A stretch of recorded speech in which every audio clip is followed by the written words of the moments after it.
Hi, I'm Reverend Dr. Kenneth Augustus Walker, chaplain for the Ada Landmark Chaplain Team. Wow, what a Black History Month we had where we brought to you some incredible information about massacres in the United States that affected Black America. That was one of our most watched series of all time. But guess what? We're back for March. In March, to salute Black Women's History Month, we're looking at worldwide women liberators. The word liberators simply means to set free.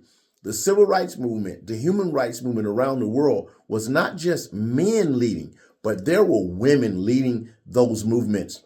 And we're so happy and excited for the first time in the history of this fraternity, any chapter, anywhere in all of Alpha Phi Alpha Fraternity Incorporated, we are bringing to you women liberators, Black women from around the world who made a difference in their country, their city, or their community that impacted at a great level, human rights and civil rights in those communities.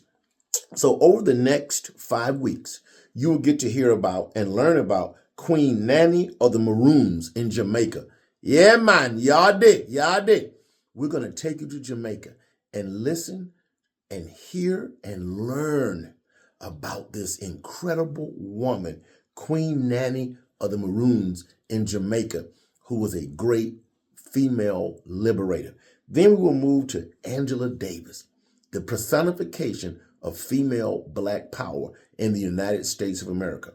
We're so excited to present Angela Davis to you. Then we'll look at Miss Anna J. Cooper. Oh my goodness, what a story. Many of you have never heard about Anna J. Cooper. So I'm not going to spoil the beans. I'm going to make sure that you tune in to week 3 when our chaplain will talk to you about Angela J. Cooper, and that will be none other than the man who puts all these videos together, makes us look wonderful, Chaplain Orlando Evans. Then we will go to Queen Nzinga of Angola. Our first assistant chaplain, Brother Walter Mobley, will talk to you about that Angolan queen who liberated her people and set them free. And then I have the distinct pleasure of closing out the month by talking about one of the most popular and simultaneously controversial women liberators in the history of the world, and South Africa in particular, Winnie Mandela, the wife of Madiba Nelson Mandela. If you look behind me, all of this art I purchased in South Africa, and this is the South African flag. This is the South African flag. So we're excited to bring to you our 2025 Women Liberators series to commemorate Women's Black History Month. So we're excited. We're euphoric. We hope you will tune in all 5 weeks to hear about these dynamic women. Thank you so much.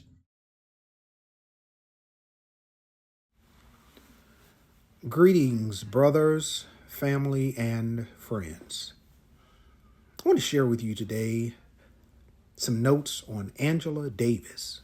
Angela Davis was born January 26, 1944, in Birmingham, Alabama. Described as a militant American activist who gained international reputation during her imprisonment and trial on conspiracy charges from 1970 until 1972. Davis was the daughter of Alabama school teachers. Davis studied at home and abroad from 1961 to 1967, before becoming a doctoral candidate at the University of California, San Diego, under the Marxist professor Herbert Marcuse. Because of her political opinions, and despite an excellent record as an instructor at the university's Los Angeles campus, the California Board of Regents in 1970 refused to renew Davis's appointment as a lecturer in philosophy.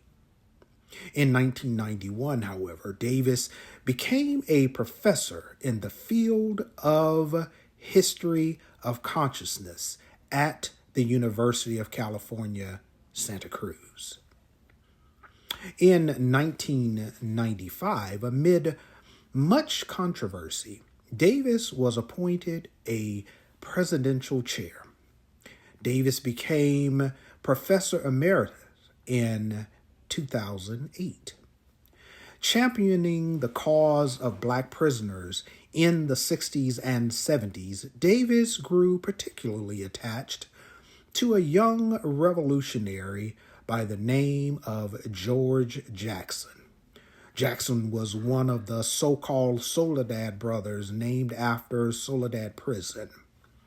Jackson's brother, Jonathan, was among the 4 persons killed, including the trial judge, in an aborted escape and kidnapping attempt from the Hall of Justice in Marin County, California. That was in August of 1970.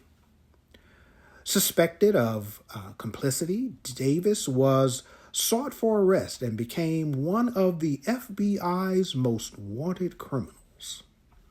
Arrested in New York City in October of 1970, she was returned to California to face charges of kidnapping, murder, and conspiracy. She was acquitted of all charges by an all-white jury. In 1974, she published Angela Davis, an autobiography. That publication was reprinted in 1988. In 1980, Davis ran for U.S. Vice President on the Communist Party ticket. From Ferguson to Palestine, because of you, Angela Davis, we understand that freedom is a constant struggle.